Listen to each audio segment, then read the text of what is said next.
Do you remember your first day in high school? All the excitement! You will see your classmates.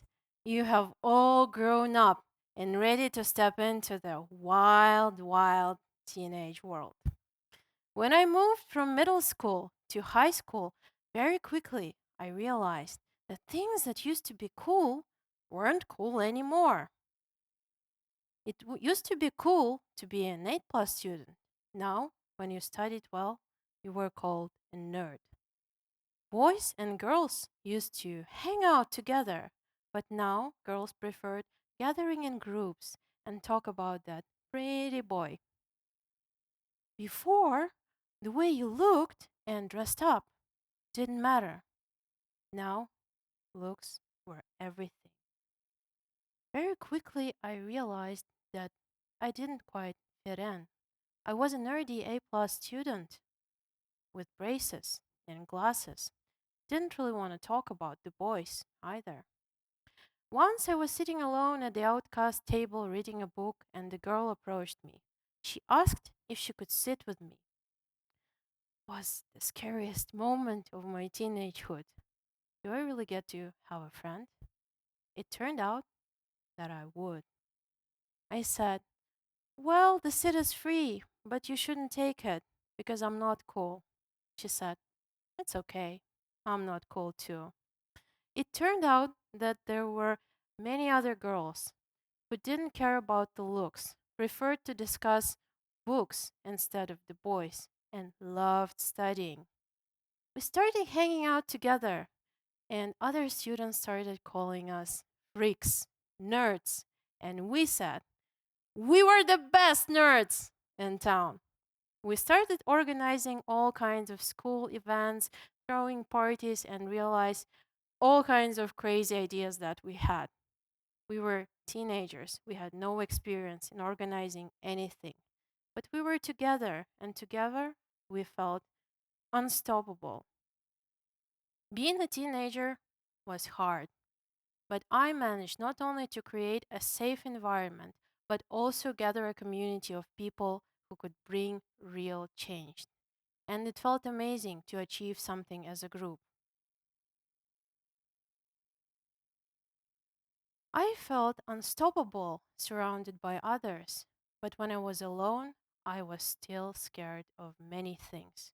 I heard that meditation could help with that, but no matter how hard I tried, when I closed my eyes, I couldn't let go. I was so scared of the darkness and the unknown that was waiting there. I struggled so hard, and then my friend suggested she would help.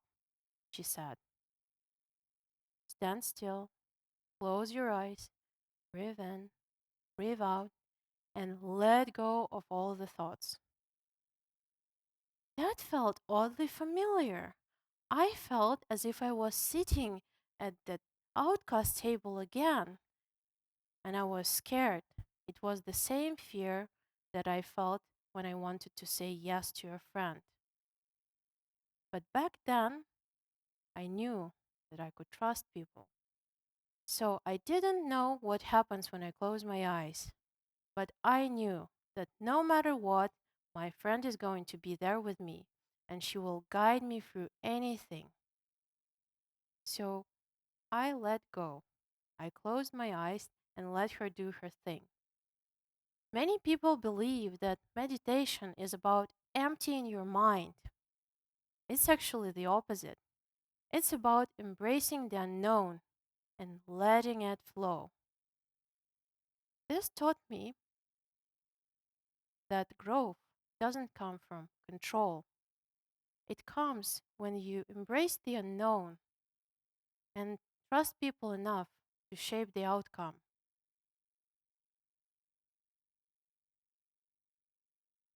I managed to embrace the unknown and let it flow.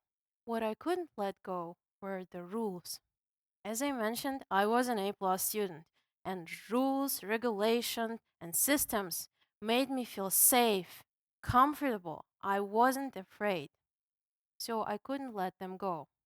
Back then, I believed that if you study real hard, people would hire you for a good job and you will end up doing that dream job for the rest of your life. So I decided to follow this path because it was the only path that I knew.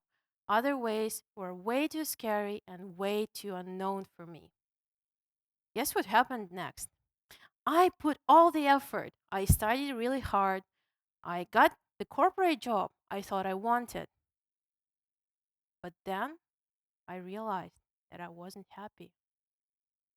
This wasn't my dream at all. I felt again as a teenager who is sitting at the outcast table.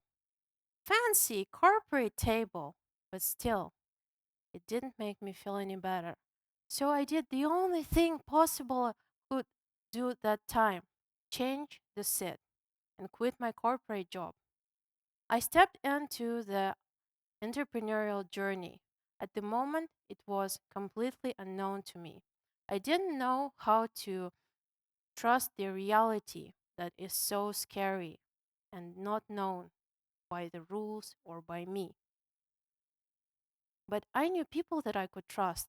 I called my friend and I told her, I don't know what I'm doing, but I want to be an entrepreneur.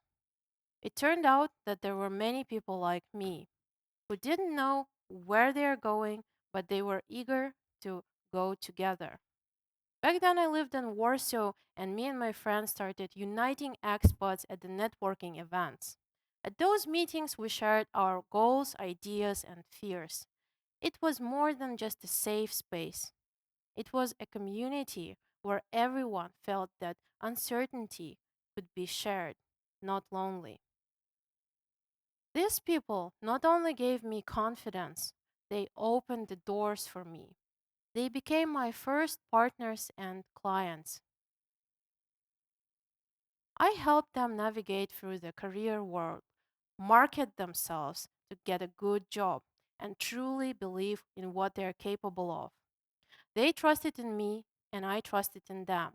So when I got back to Kazakhstan, I decided that I'm going to build my business not around just profits and numbers, but also around people. So when I saw that there is a project that could really bring change, I would always say yes. For more than a decade, I'm a member of public speaking and leadership community called Toastmasters. Last spring, member approached me and he said that there is an idea to organize a conference in Kazakhstan. You may think this is a regular thing. After all, people organize conferences every day. We are sitting at one right now, aren't we? But the challenge was that no one has ever organized international public speaking conference and Central Asian speech contest in Kazakhstan. There were no rules, no regulation, of course no money to organize it, and definitely I said yes.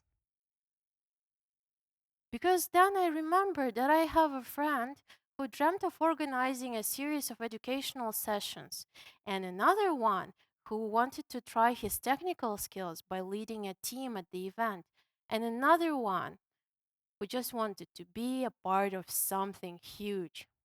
So I took my phone and started calling and messaging people. Hey, I want to organize something. I don't know what it is. Will you join me? This time it was me who asked to join me in the unknown. In a week, I gathered a team of 7 leaders who believed in the idea that has not existed yet. We came up with a plan, and during next 6 weeks, we organized the event. At first, we had no location, no speakers, no budget, nothing except us. But teamwork and belief led to something beyond my imagination. At the day of the event, we had 300 people registered. More than 150 people came in person. We had 50 volunteers organizing the whole thing. We invited countries' top speakers, and they agreed to perform for free. There were 15 of them in total. They led all kinds of workshops and speeches in 3 different languages. Our tech team managed to flawlessly manage 4 rooms simultaneously so that our 50 online participants from 3 different countries could join. All of that with no salary. The only driver was people, the community that made history that day. Organized first ever public speaking international conference in Kazakhstan. That reminded me of something. You don't achieve success by controlling everything the way it is in meditation. You achieve success when you set the intention, you let your mind flow, and then something extraordinary grows. In meditation, you let your mind flow. In community, you let people flow. People believe that unpredictability is harmful. They try to reduce the uncertainty by rules, regulations, and micromanagement. But the greatest of the unknown, people, cannot really be fully controlled. So, what if instead of trying to shape the unknown, we design it? What if we treat communities as intentionally as we treat software, with trust, values, and flow as the main operating system? This is community as service. Community helped me navigate through the uncertainties of teenagehood. Community became a service that helped me to start and continue my entrepreneurial journey. Leading a community that had a greater purpose helped me realize that anything is possible with the right people around you. Now, when you know what the community is capable of, you can either start your own and lead it or join the existing one. Thank you.